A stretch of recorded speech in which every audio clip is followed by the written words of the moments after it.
कुंज बिहारी श्री हरदास। सोम प्रदोष व्रत कथा। सौनकादि ऋषि ने कहा, हे मुनि श्रेष्ठ सूत जी, अब आप हमें सोम त्रयोदशी व्रत की कथा सुनाने की कृपा करें। सूत जी ने कहा, हे ऋषिगणों, अब मैं सोम त्रयोदशी व्रत के महात्म्य का वर्णन करता हूँ। इस व्रत को करने से भगवान शिव एवं देवी पार्वती प्रसन्न होती हैं। प्रातः स्नान आदि दैनिक कर्मों से निवृत्त होकर शिव पार्वती का ध्यान करके उनका पूजन करें एवं अर्घ अर्पित करें। ओम नमः शिवाय मंत्र का 108 बार जप करें। तदुपरांत शिव जी की स्तुति करें। हे भगवान, मैं इस दुख से भरे संसार सागर में गोते खा रहा हूँ।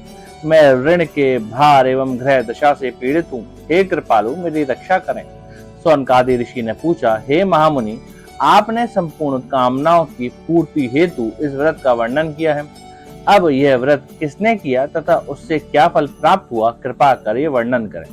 सूत जी ने कहा, एक नगर में एक ब्राह्मणी निवास करती थी। उसके पति का देहांत हो गया था। उसका कोई भी सहारा नहीं था, इसलिए वह प्रातः होते ही अपने पुत्र सहित भिक्षाटन हेतु जाती तथा जो भी भिक्षा प्राप्त होती उसी से वह स्वयं का एवं पुत्र का भरण पोषण करती। एक दिन ब्राह्मणी भिक्षाटन करके लौट रही थी। उसी समय मार्ग में उसे एक बालक मिला। उसकी स्थिति अत्यंत दयनीय थी। ब्राह्मणी को उस बालक पर दया आ गई। वह उसे अपने साथ घर लेकर आ गई। वह बालक विदर्भ देश का राजकुमार था। पड़ोसी राज्य के राजा ने उसके पिता पर आक्रमण करके उसके राज्य पर कब्जा कर लिया था, इसलिए वह इतनी दयनीय स्थिति में था। ब्राह्मणी अपने घर पर रख कर अपने पुत्र की भांति ही उस राजकुमार का भी लालन पालन करने लगी। एक समय उस ब्राह्मणी का पुत्र तथा वह राजकुमार खेल रहे थे। उसी समय वहां गंधर्व कन्याओं का आगमन होता है और वह राजकुमार पर मोहित हो जाती है। ब्राह्मण कुमार तो घर लौट कर आ गया, किंतु राजकुमार उसी स्थान पर अंशुमती नामक गंधर्व कन्या से बात कर रहा था। दूसरे दिन अंशुमती अपने माता पिता को राजकुमार से भेंट कराने हेतु ले आई।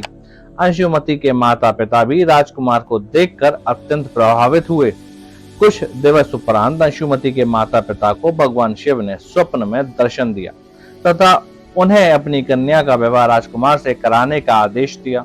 शिव जी के आदेश अनुसार उन्होंने अंशुमती का विवाह राजकुमार से करा दिया।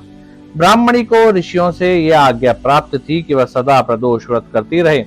उस ब्राह्मणी के व्रत के फलस्वरूप राजकुमार ने गंधर्व राज की सेना की सहायता से अपने राज्य विदर्भ के शत्रुओं को परास्त कर दिया तथा अपने माता पिता का राज्य पुनः प्राप्त कर सुखपूर्वक शासन करने लगा। राजकुमार ने ब्राह्मण कुमार को अपना प्रधानमंत्री बना लिया। इस प्रकार ब्राह्मणी द्वारा प्रदोष व्रत का पालन करने से राजकुमार एवं ब्राह्मण कुमार का समय परिवर्तित हुआ। उसी प्रकार भगवान शिव अपने अन्य भक्तों को भी सुख समृद्धि प्रदान करते हैं, इसलिए सृष्टि में प्रदोष व्रत की अत्यधिक महिमा है। ऐसे ही दिव्य कथा सुनने के लिए वीडियो को लाइक करें, चैनल को सब्सक्राइब करें, बेल आइकन दबाएं और कमेंट करें। हर हर महादेव।